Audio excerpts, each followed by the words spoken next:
To be a CEO performer at any level in today's modern work world, tune into all the podcast episodes of Cinderella CEO on Air. Cinderella success stories, CEO interviews, mentoring techniques, and more.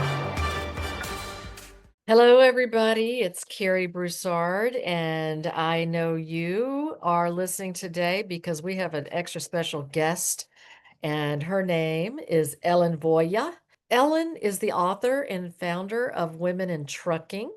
And I'm going to tell you a little bit more about her, but I want to tell you first about our podcast. Cinderella CEO on Air is a podcast that's been around for a while now.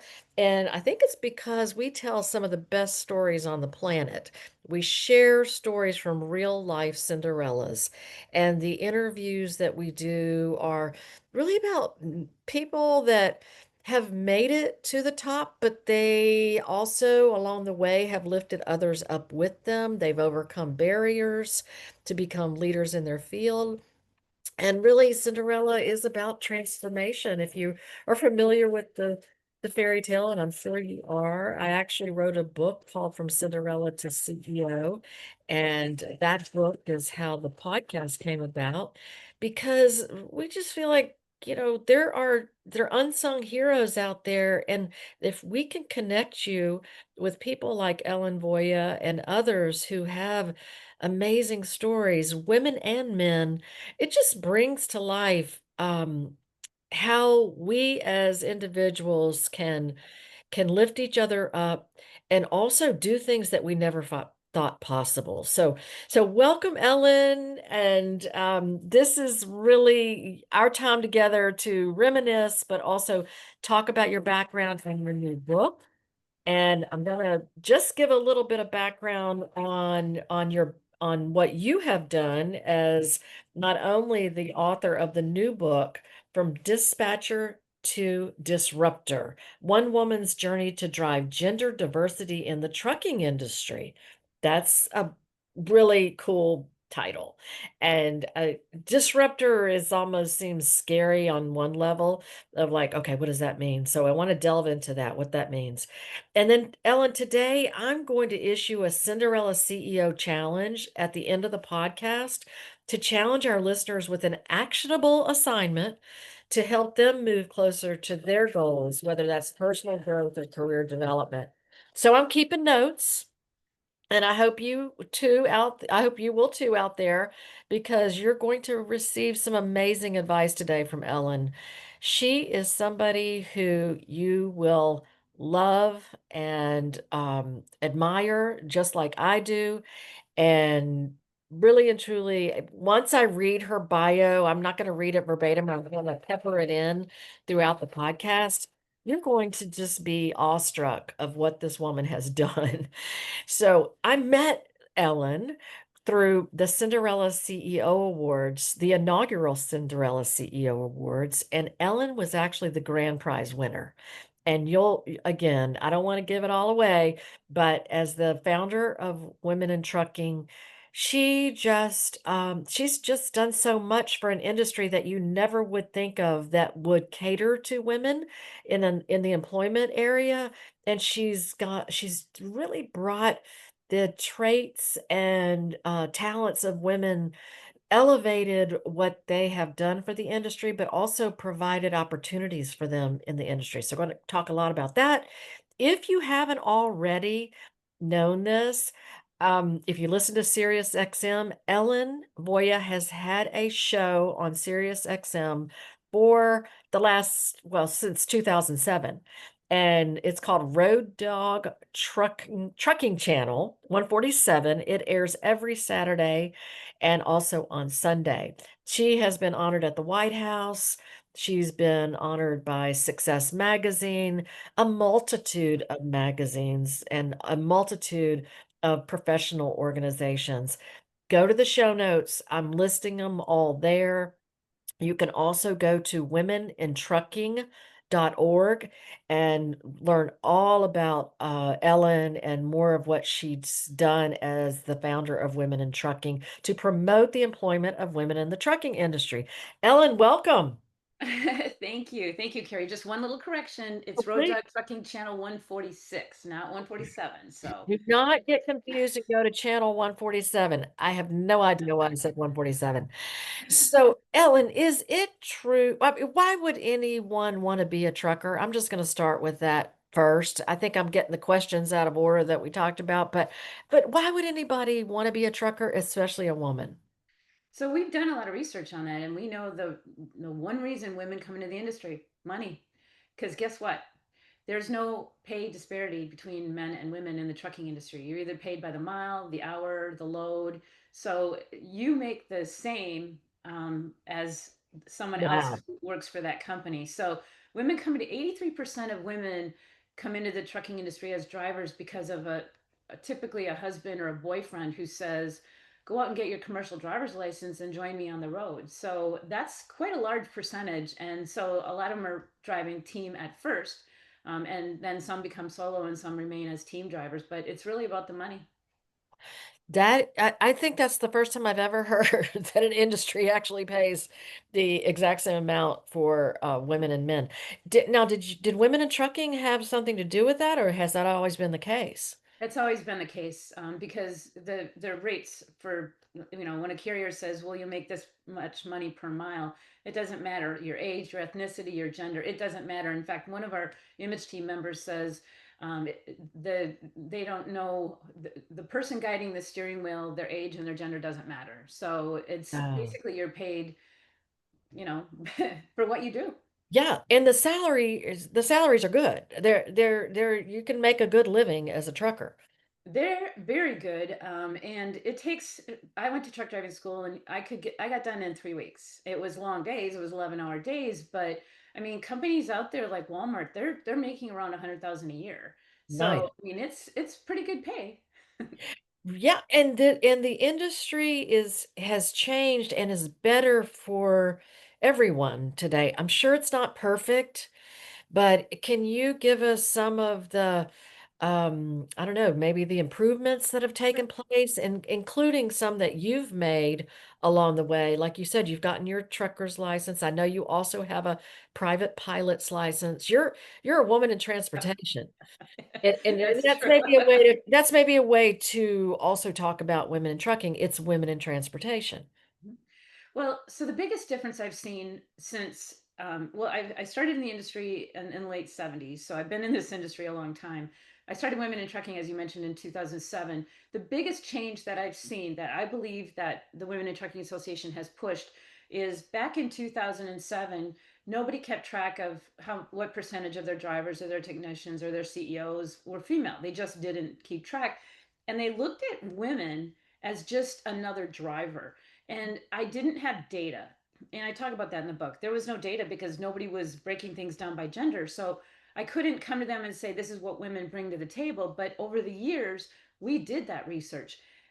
We did, or other organizations did. And a number of years ago, the American Transportation Research Institute did a crash causation study and found that male commercial drivers were 20% more likely to be involved in a crash in Wow. every statistically significant area than female drivers. Wow. I mean, if I can stand up in front of audiences and say women are safer, commercial drivers, I'm not talking about the general public, but and then carriers would tell me that women were better with paperwork, better with the customers, took better care of their trucks. So now companies are saying, we see what women bring to the industry. Help us attract and retain more women. So Excellent. that's the biggest mind frame that has changed. Instead of just picturing women as, oh wow, we didn't go after half the population to fill our truck seats. Now they're saying, wow, we need more women, and this is Yeah. why.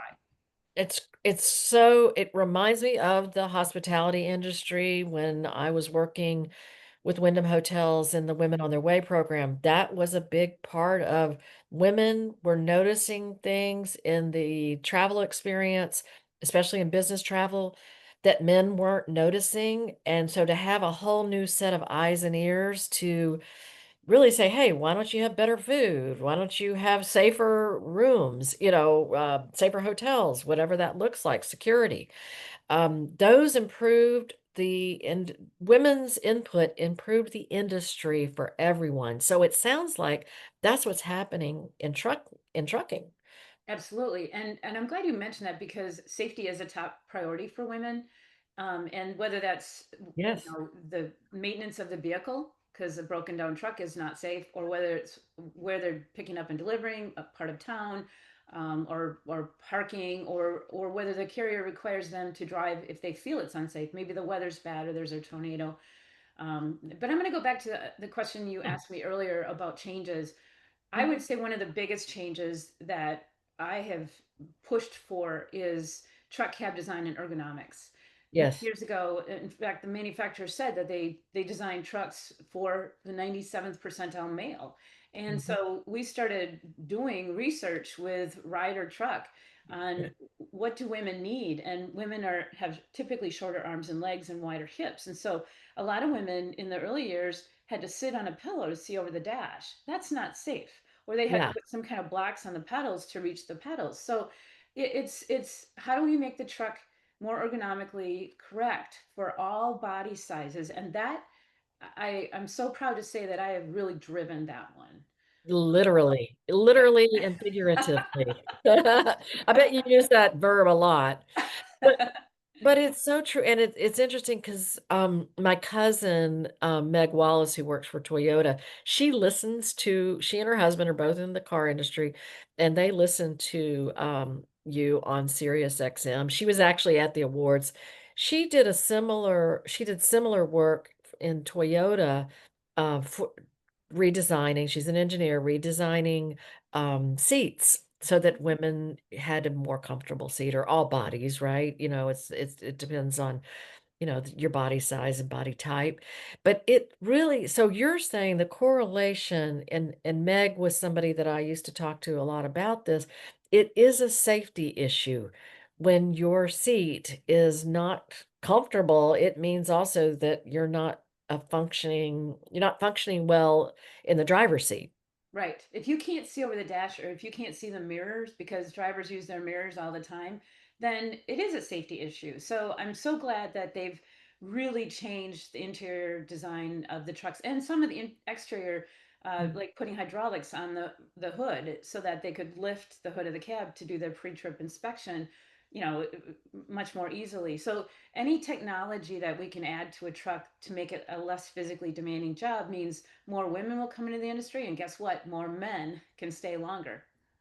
And I have met women and men at your conference, which I know you have a conference coming up this fall in Dallas, and people can go to womenintrucking.org to learn all about your conference. But there's the logistics side of trucking as well. Women I met who were working for Federal Express, for the UPS, just various, when you think of who's moving the country forward on the highways. That's also, there are positions and jobs that are tied to logistics other than driving. Am I correct? Oh, absolutely. A lot of women are in logistics, like brokerage and that sort of thing. But a lot of women are becoming safety directors. We're Yeah. seeing a lot more women own their own trucks. I always say that every large carrier out there, every large trucking company out there started with a man and a truck. Well, we're changing that. Nice, We nice. actually work with a company to help women buy their first truck or expand their fleet, and over 300 women have done that already. So in the future, you're going to see trucking companies out there that are women owned, which you didn't see. It used to be like Smith and Sons Trucking, right? Yeah, it definitely, and you did start as a dispatcher, thus the title of your book. And then you purchased a fleet. I don't know how many trucks, but I think two or three. Right. And then so you're a perfect example of somebody who went from, I don't know, behind the computer uh to, or behind the phone, to actually driving trucks and hiring people. Is So it's been a very I guess unique career that women typically haven't taken the path in the way that you have, but you have been a lifelong learner. And I think, could you give some examples of just some of the the skill sets you have that people could get themselves or develop themselves, and maybe some of the degrees. And you mentioned one that you have your trucking license. Well, so I did get my diploma in traffic and transportation management. That was a 2-year course. And then while I was raising my family, I finished my undergrad in journalism. And then I went on and got my graduate degree in communication with interpersonal emphasis. And I did my master's thesis on the complex identities of women married to professional drivers. Because for women, for me anyway, my spouse at the time would be gone for weeks at a time. So I was mom and dad, and then he'd come back and it would change the family dynamic. So that was my master's thesis, and that allowed me to do a lot of writing for trucking publications. But some of the ones that I'm really proud of is it's called the SMC3, and it's the LTL course, and it was very challenging, and it was to understand LTL is less than truckload. So understanding how the parcel size and the weight and the shape affects the cost, and how the logistics of taking something from maybe a shipper, putting it in a warehouse, putting it on pallets with other items, and then taking it somewhere, and then the final delivery. So that was a very difficult course. And then I took 3 So classes, hold on one second. Less than LTL, less than load? So less than truckload. Yeah. less than truckload. And what I read in your book is that's also a short haul typically that can allow or enable women in particular who have families themselves or just have, don't want to go overnight. That is a position they could also, if they're Yes. interested, do like take it from across the city or maybe up the road 100 miles and come back. So I thought that was interesting. And I Those are learned good jobs. something. I learned something. So I just wanted Well, to and mention then the last one I would say, Penn State. I started taking some strategic finance and that sort of thing for nonprofits. And after 3 courses, ended up getting a certificate in strategic planning. And that was just only a couple years ago. So yeah, and you're then the lucky. other thing is I'm a certified association executive, which means that for people who are a CAE, it means that you are trained in how to run a nonprofit association. And it's everything from working with a board of directors to hiring staff to lobbying laws to things like that. So I am a certified association executive as well. That is so important. So many people have started nonprofits and really don't know how to run them, or I'm not saying everybody, but it's not as easy as it may sound. Oh, it's nonprofit. And so talk about that, just the steps to, if somebody does want to start a nonprofit like you have done. Women in Trucking is a nonprofit membership organization. How many members have you? I know, they vary by year maybe, but about how many members do you have? About 8,000 members in 10 Yeah. countries. Yeah. Oh, that's it. Just 8,000. Okay. That's how many MPI had when I worked for them, Meeting Professionals International. That's a big number. That's quite an accomplishment, Ellen.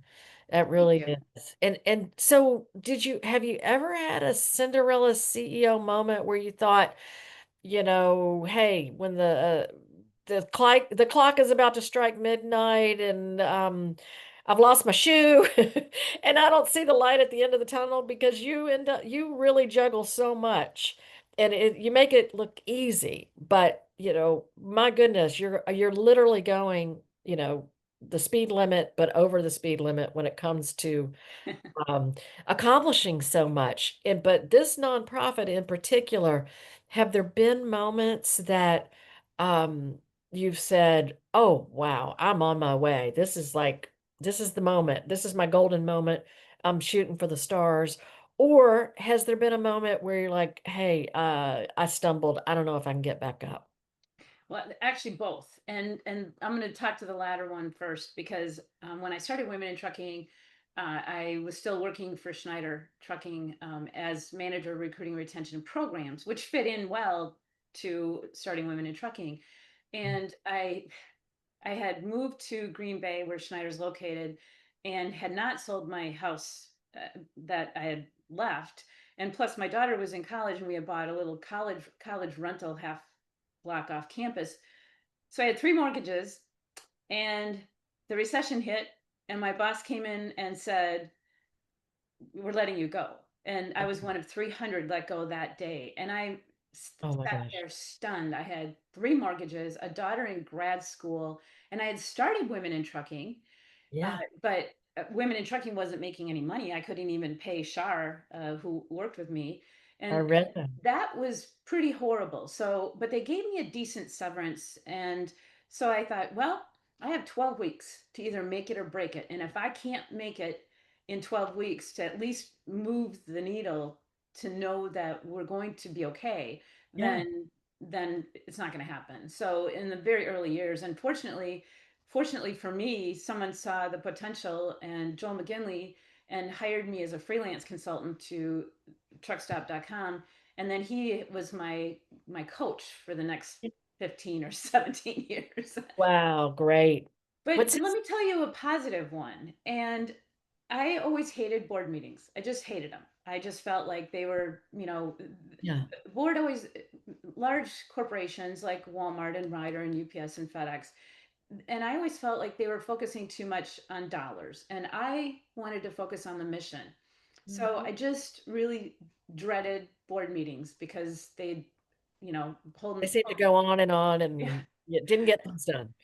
right. So one day, one year, when I walked into the strategic planning session, we had a board meeting. I looked around the table, and I thought, there's Amazon, there's Walmart, there's Ryder, there's UPS, there's Waste Management. I mean, these are huge companies. Yeah. And I looked around the table, and all these top executives, they were not mid level executives, they were vice presidents in there. I looked Mhm. around the table and I thought, they're all here because of me. Mhm. They're here because they support the mission. And I Yeah. almost burst into tears, but I didn't want to let them see me, because it was such an emotional moment to think that we had come that far, that these people were sitting in a room to help me brainstorm to advance the mission. So Yeah. that was a moment when I thought, yeah, those glass slippers fit. Yeah, I love it. I remember when we were together at one of your conferences and you wrote in the book "Wear the Crown," and I've used that since then. It's such a great metaphor when you're maybe feeling like, "Hey, this is an aha moment." Well, then just put the crown on. Wear, Yep. just wear it.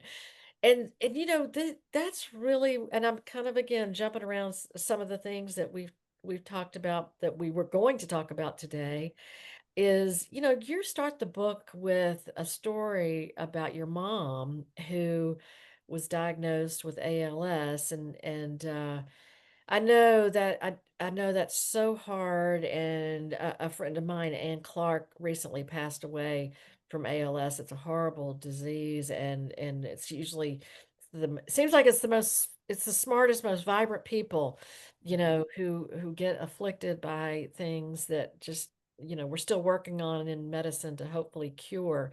But your mom encouraged you to always do more and take on roles that weren't typical for girls or women, but she was probably, I think she may have been kind of like a 50s housewife, or, what do you think?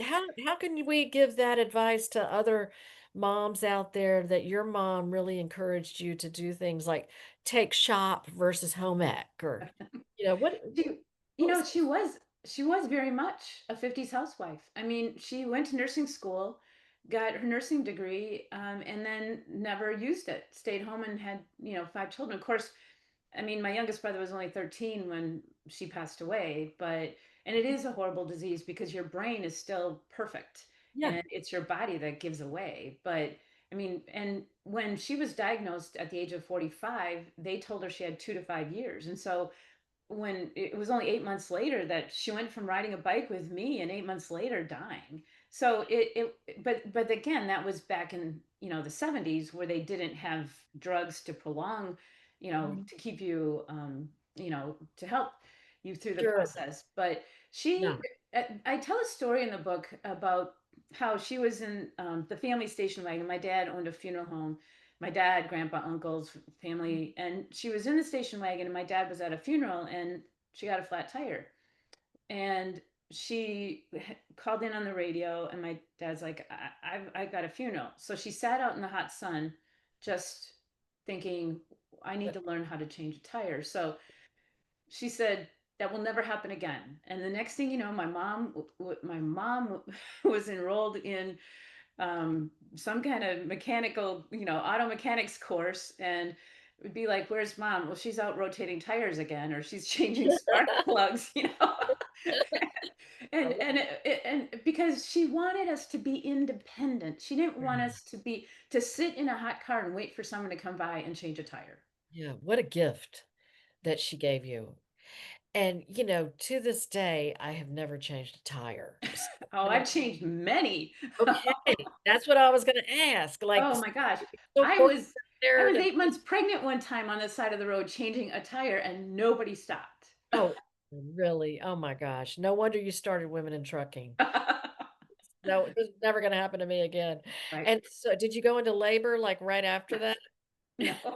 Luckily, no. Oh my gosh. Well, your mom just is, when I read that, I just like, she's my hero too, because she raised such a wonderful daughter, and you've gone on to do so many things that, you broke barriers and you're still breaking them. And I guess I want to go back to something funny too, is I know you do this Saturday morning radio show, which is Road Dog Trucking Channel 146. Mhm. And it's on Saturday and Sunday if you want to listen in. But you've been doing that radio show for a long time. Is there something, is there one story or question that you've gotten? And I'm sure there's many, but one that stands out that is just like, you won't believe the question I got. Well, yes, and you're right. It's Saturdays and Sundays live, but then it's for 3 weeks if you have the app. But Okay. this one is going to be maybe a little embarrassing. Okay. Bring it on, Um, Ellen. so we actually had to get a restroom access bill introduced because, especially during the pandemic, they didn't want people using the restrooms. Well, for men, they can fill a bottle, right? Yeah. Women can't do that. And so, And so they didn't want people to be truckers to go in and use bathrooms like we all were, literally not able to do if we right. stopped because of the Well, they back. even closed rest areas. They closed rest areas. They closed sit-down restaurants. Yeah. So a lot of drivers didn't. So anyway, a And, driver and called. that's who's listening to your station. I mean your show. They're truckers on the road, and of course they're always listening to the radio. So what a perfect audience. So and in the years before, it was a call-in show. Now we record it actually in advance. But so a driver called in and said, "So should we empty the urine in the grass at the truck stop? Should we throw the bottle in a receptacle, or should we take it in the restroom and empty it?" And I said, "I don't know. That's a good question. Let me get the truck stop chain on next time." And when I asked the truck stop chain, they said, "We're not going to address that. We have restrooms." Okay, wait a minute. but it was but it caused all these callers because they were debating, what should they do with the bottle of urine, and then like, this is only a male thing, this is Yeah, not a woman thing. this is really, without going into too much detail, how, how women handle that on the road. I mean, I hate to say it, but I have Right. in times past, there's been a great tree on the side of the road that, somehow covered me, when I couldn't find a restroom. So there's that. Yeah. So that's what's fascinating to me is that, you are truckers are listening to you, women and men. And I guess in today's economy, today's um, situation with the people needing to find jobs who maybe were laid off or just want to try a different career, maybe it's a second career. Are there challenges or opportunities out there? Let's maybe talk about opportunities for someone to go to your website, find out more about a profession that they might not have ever thought of before. Absolutely. And I'm glad you brought that up because, well, two things. One is I also started a scholarship foundation. So, in addition to the Women in Trucking Association, which is a professional organization, we also have a scholarship foundation which provides scholarships to women for truck drivers or being a diesel tech or safety or leadership. But so the biggest increase in female drivers happened since the pandemic, and that's women who work in the medical fields, whether it's nursing homes, hospitals, maybe an aide. Unbelievable. I couldn't believe how many women left the medical field and came into trucking because they were so wiped out during the pandemic and so concerned about being coughed on. And so they came into the trucking industry, and we have scholarships, like I said. Also, there's a whole website. Our website, as you mentioned, is womenintrucking.org, but there's a bunch of information called Driver. If you click on Driver, it's how do I choose the right school? How do I choose the right carrier? And our image team, which are female professional drivers, they do a lot of YouTube, or a lot of videos. They offer a lot of information. I mean, there's even when people call and ask questions, then we'll put it on that Driver tab. And one of the questions we get is, can you be a truck driver if you have a felony? And that's been come up a lot lately. And yes, you can. It depends on what you're hauling and where you're hauling. Obviously, you can't haul government munitions, and you can't cross into Canada, but and you can't go to the ports. But if you're hauling like for waste management trash, they don't. If your felony was for theft, they don't care. Yeah, yeah, So yeah. anyway, we answer a lot of questions that women might ask before they come into the industry. We also have mentoring, so they can find someone to ask questions, and we do a lot of networking type events. So there's so much information on our website for anyone interested in even considering a career in trucking.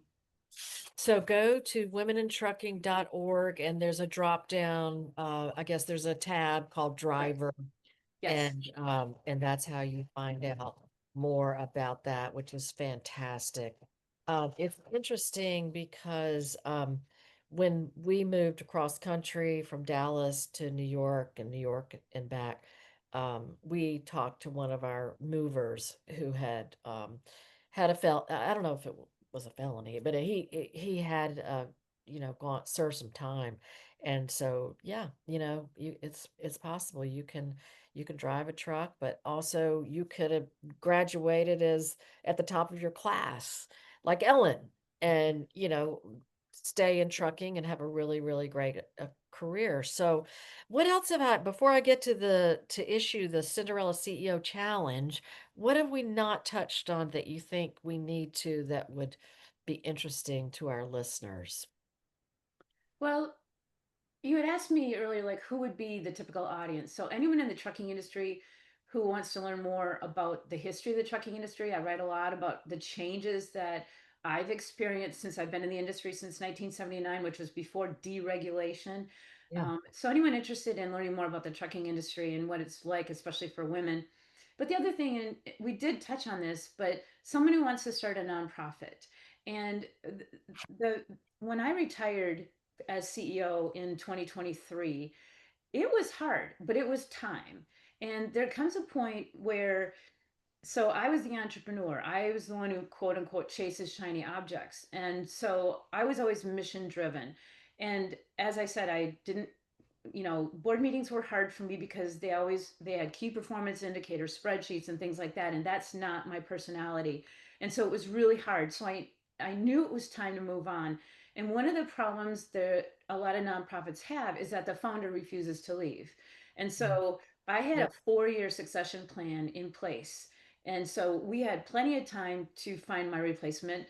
And, I would say if you are thinking, or if you're in a nonprofit and the founder is still there, there comes a time when the founder needs to bow out and let someone else with fresh perspectives move Yes. the organization forward. It's Yeah. hard. And Song Yang, I hope you're listening to this because she's also working with us on the Cinderella CEO transition. And I think that's so important, not only for nonprofit, but for for profit. It is, what the most successful companies have a succession plan in place. And it's, working with it's almost easier to go in and help another company do it, to see it from our perspective as an outsider versus when you're in it, because we used to call it founderitis, Hmm. that you can't help it. It's your baby. Yes. And I know you have so much more that you're going to contribute to the industry and also just to women in general and in industries in general. And so, I would just encourage everyone to follow you on your social media pages, go to your website, womenintrucking.org. Ellen, is there any other thing before I do the Cinderella CEO challenge that you think we could find out more about what you have going on this year and next? So my website is actually ellenvoie.com. Okay. So they can find out more about me there. But so the one question you haven't asked me is what's next for Ellen? Yes. Because What's next because for Ellen? Hello. because I always ask people that on my radio show, what's next? So I just finished this book. I have a couple more books in my head that I would like to do. And flying my airplane. I want to put more time in the sky. Yeah. And I have three granddaughters who live like half hour away. So that, Congratulations. That's thank awesome. you. So much fun. Yeah. And the oldest one wants to go flying. She likes to fly. So that's a lot of fun. I talk about that a little bit in the book, but You have to log a certain number of hours to keep your license fresh, I yes. guess. Okay. Yeah, and you have to do takeoffs and landings every 90 days and that sort of thing. That's So good. it That's keeps it current. But I literally, my house overlooks the airport. So good. So but you keep anyway, it so going. that always keeps me busy. And I do a lot of reading and then I walk every day. So my life is pretty full and I'm thinking what's next. Oh, and I still have the radio show. So I still have that until they tell me that I'm no longer relevant. I'm going to keep that. So Oh, you are definitely relevant, and I think more than ever. And it's almost like the next chapter. Sometimes we don't realize there is so much more out there. And again, we can see it by looking at you and possibly you looking at others. You can see it so clearly.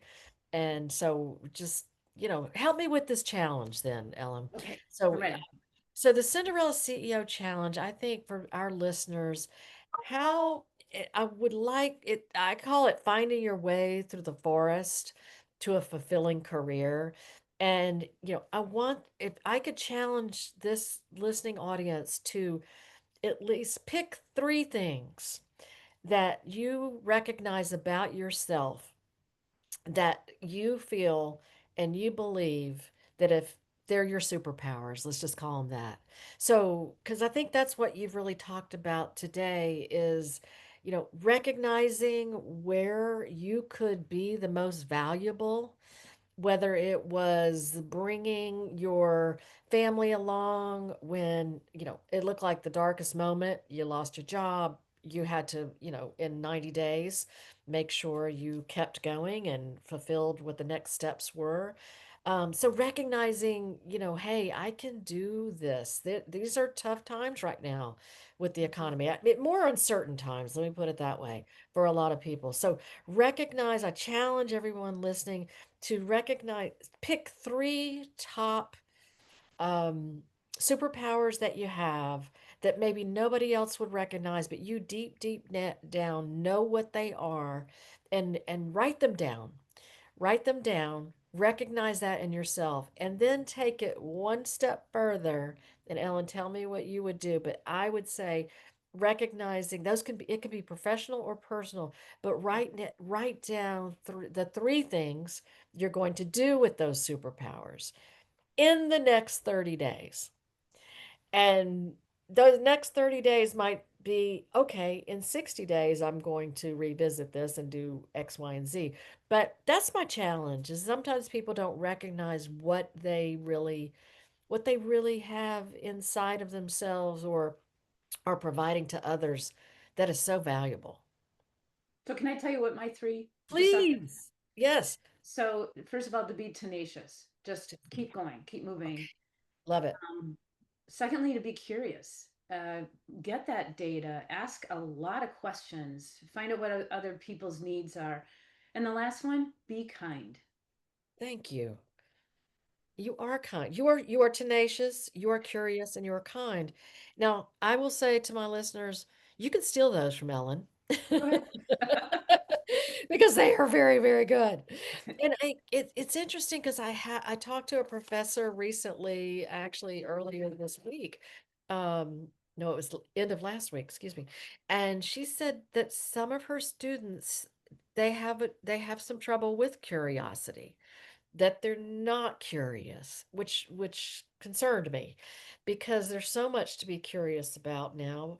But I think the balance between I'm curious and I'm fearful.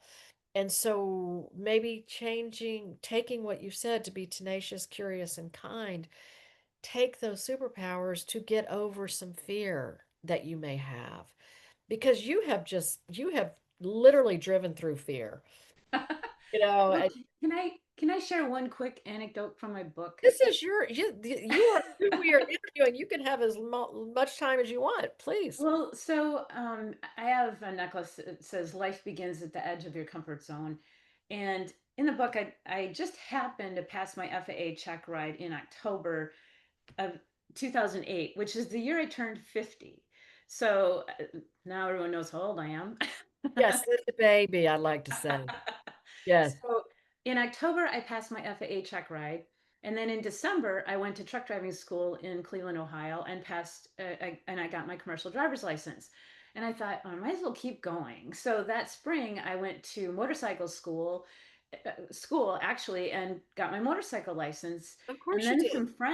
some friends were going skydiving, and they invited me to go with. And I thought, what the heck? So took my first jump on Mother's Day. I did all that the Wow. year I turned 50, and my daughter was like, "Are you dying?" Why are you doing this? Yeah, and it just happened. It just happened that they landed, in that order and that year. And I said, I'm not dying at all. And in fact, I'm living. Yeah. So, yeah, you have to do things that scare you. Don't you think jumping out of an airplane scared me? Driving a semi scares me.